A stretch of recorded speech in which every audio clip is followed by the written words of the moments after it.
welcome back. Firstly, I hope this setup's okay.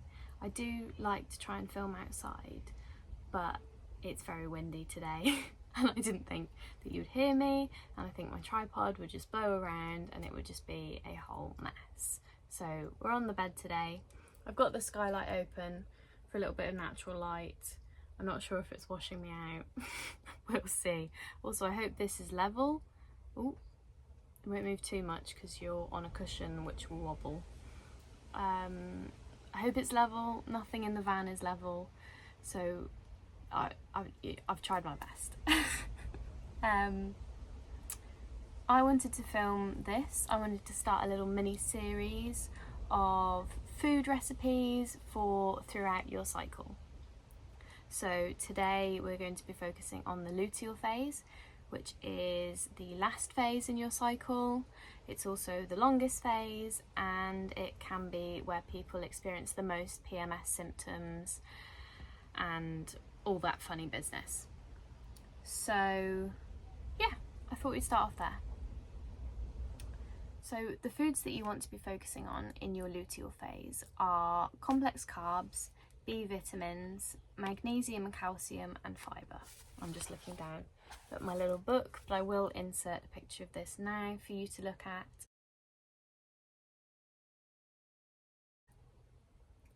These are just some examples of the foods that you can be eating. Use this as a guide, maybe screenshot it, maybe take inspiration from it and create your own. That would be really cool, and I'd love to see pictures if any of you do decide to create your own book at home. I'd love to see that, so please send me a picture if you do. So the foods that you want to be focusing on are complex carbs.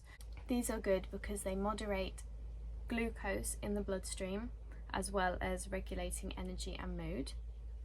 So that should hopefully lessen some of those PMS symptoms. You know, if you have lots of blood sugar spikes, it's not good for your mood, so that should really help. Something else is B6 vitamins, because these boost serotonin.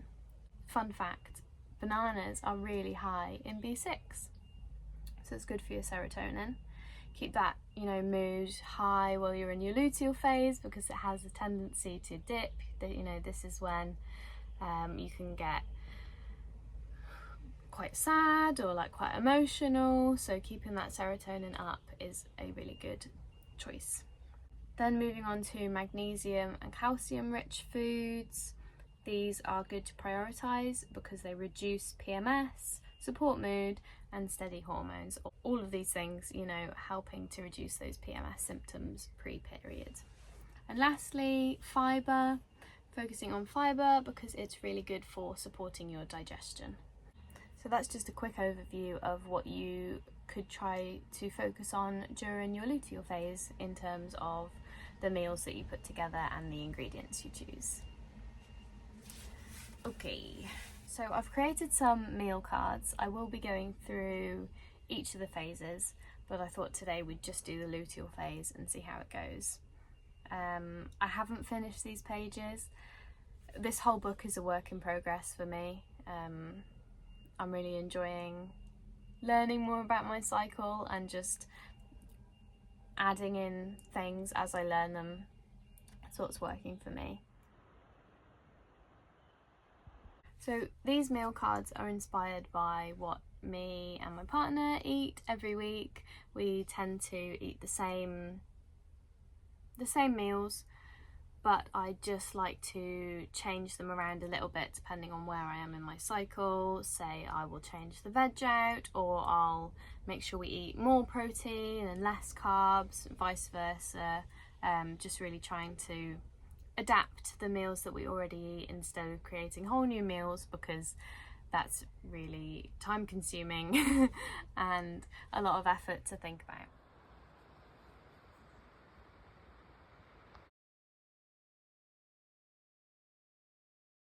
So the first meal that I like to make when I'm in my luteal phase is salmon.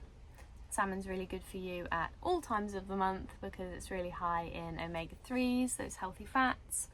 But when I'm in my luteal phase, I like to eat it with fish cakes. just to get a bit more, just to get some more calories in, to be honest. You know, when you're in your luteal phase, you're naturally burning more calories than in any other phase of your cycle. So I find it more satiating to have the salmon with fish cakes. So I'll do 1 or 2 pieces of salmon with a fish cake. I honestly just buy these from the supermarket. It would be so much better if you made them from scratch, but I don't. I just buy them from the supermarket. So I'll have a couple of pieces of salmon, probably 1 or 2, 1 fish cake and a side of avocado, just for some more healthy fats, and also because salmon and avocado are really delicious together. So that is the first meal that I like to make. Moving on to the second meal that I really like to make during my luteal phase is a sausage and sweet potato bake.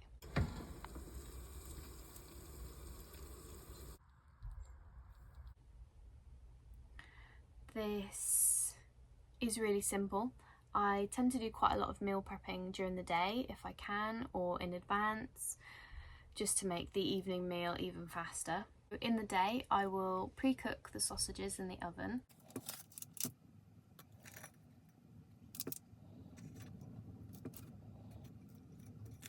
As well as baking sweet potatoes. I also chop up a red onion and get some cloves of garlic. So then on a baking tray, I'll put in the sweet potato first because it takes a little bit longer. Put that in the oven for maybe 10-15 minutes. Then chop up some onion, red onion, into chunks, really rough. And then put that on the tray as well as some whole garlic cloves, and then roast that probably for another 15-20 minutes. Really, you're just looking for the outsides to be brown, maybe a little bit starting to char a little bit. That's quite yummy.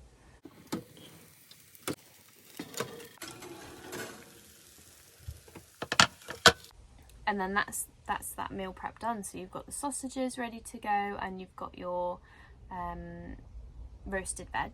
Later in the evening, when we're ready to have our meal, I will get some little oven-proof bowls, ramekins. You could use a big baking dish, just really whatever you have that can go in the oven.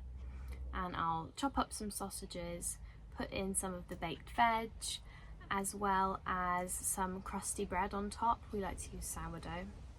But pop that on and just warm everything back up. So put that in the oven. You're looking for the bread to go a bit crispy as well. That should take maybe 10 minutes, 10-15. Make sure the bread doesn't burn. That's important. So take that out.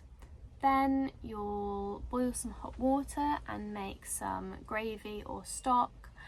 Personally, I like to do 1 or 2 stock cubes with a bit of gravy in as well. So it's like, it's not as watery as stock, but it's not as thick as gravy, if that makes sense. And then just pour that over the top of your individual portions of the sausage and veg, etc. You know what I mean.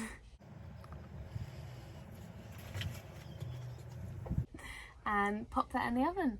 You're looking for the tops to go brown and the underneath to be all bubbling and gooey and yummy. And that is one of my favourite meals to make during my luteal phase. Moving on to the last meal idea that I have for the luteal phase is a baked butternut squash topped with lamb mince. So this is a really nice one if, you know, it's a bit warm outside and you're not feeling like making the sausage casserole thing because it's a bit hot and you just don't fancy it. This is a lot lighter and perfect for summer and springtime. At the moment it's quite hot outside, so we've been really enjoying this one. So what you're going to do is get a butternut squash and chop it in half. So say it's like this, you chop it in half this way, turn it over and scoop the seeds out.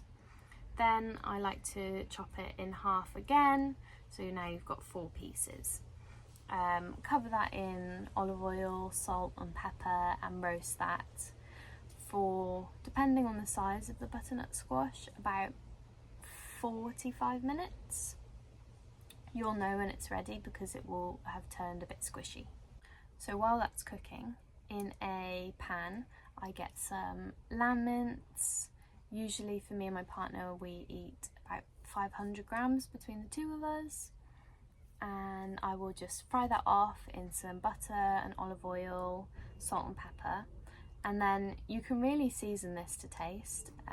I quite often will just buy like the little pre-mixed spice mixes, like the Old Bay one is really nice, or at the moment we've got some sort of Tex-Mex or like steak seasoning. To be honest, it's personal preference. You could pop in whatever seasonings you like to this. As well as spices, I also like to put in garlic, any kind of stock cube. Beef stock cube is fine, lamb is even better. Obviously salt and pepper to taste, and then that's the spiced lamb done. And lastly, all you have to do is get the butternut squash out the oven, pop some of the lamb mince on top, and then really garnish it however you like. I really like to put rocket, feta, walnuts, though that's a really nice combo, but you could use other leaves if you wanted. You could put some like microherbs, microgreens on there. I don't know what they're called, microgreens maybe. What else? You could use other cheeses. Parmesan would be really nice on there, or cashews. Oh, pine nuts would be really good, but like I say, this is pretty adaptable. So in the luteal phase I like to put on walnuts because they're really high in magnesium, but also sunflower seeds and sesame seeds are really good for you in your luteal phase, because sunflowers are quite high in magnesium and sesame seeds support progesterone. So it's up to you, you could play around with it. Alternatively, if you don't like nuts, you can just leave them off. It's completely up to you, but that is just how I like to eat it. Sorry about the abrupt ending there. It is now the next day, as you can tell by my clothes and my clean hair. I somehow lost the footage for the end of the video. I mean, I say somehow, I deleted it. Annoyingly, I didn't mean to. So here I am, remaking the end of the video. Now I just wanted to talk about some snacks that I like to eat in my luteal phase. The first one being fruit. I like to snack on fruit in the morning, usually with some yogurt, just to keep it a bit more filling and sort of lessen that sugar spike as much. Some fruits that are really good to prioritise during your luteal phase are mangoes and peaches. Mangoes you can find in most supermarkets. Even if you can't find a whole one, they usually have some chopped up. God help you if you can find a peach. I know I can't. If anybody can, please hit me up where you get your peaches from.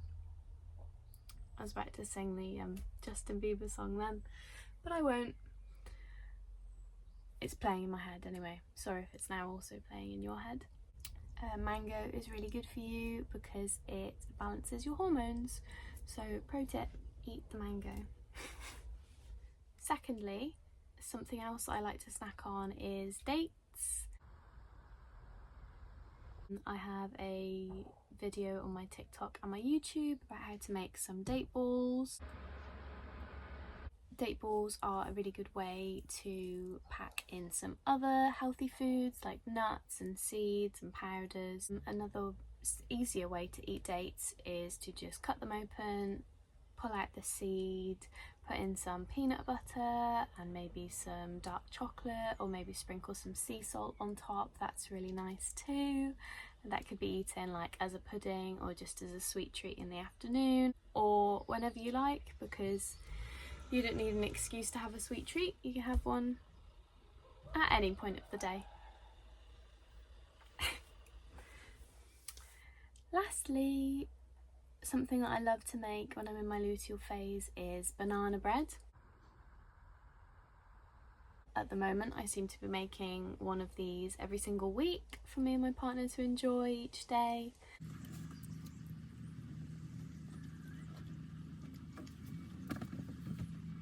Banana bread is really good for you because bananas are high in B6, magnesium, potassium. I also like to add in walnuts and dark chocolate because both of those are high in magnesium.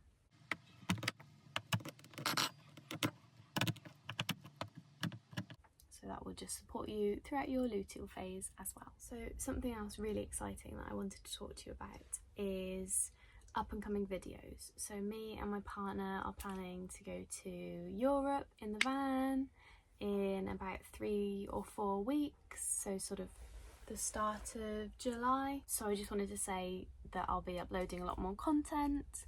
We'll be sort of like getting the van ready for Europe videos, like unboxings of things that we've bought for the van, fixing things that need fixing before we can go, also like packing lists, packing the van, as well as a plan our route with us. We're sort of aiming to go through Germany, Austria, Switzerland, and then down to Montenegro, sort of something like that. But if any of you have any recommendations of sites to use to plan the journey, or if you've done something similar yourself, that would be amazing. If you could drop a comment and we could chat about van trips. So yeah, just a little heads up about future videos and aims for the channel. Okay, thank you so much for watching. If any of you are returning or if you've subscribed, thank you so much because it means the world to me. And hopefully I'll see you again next time. Thank you. Bye.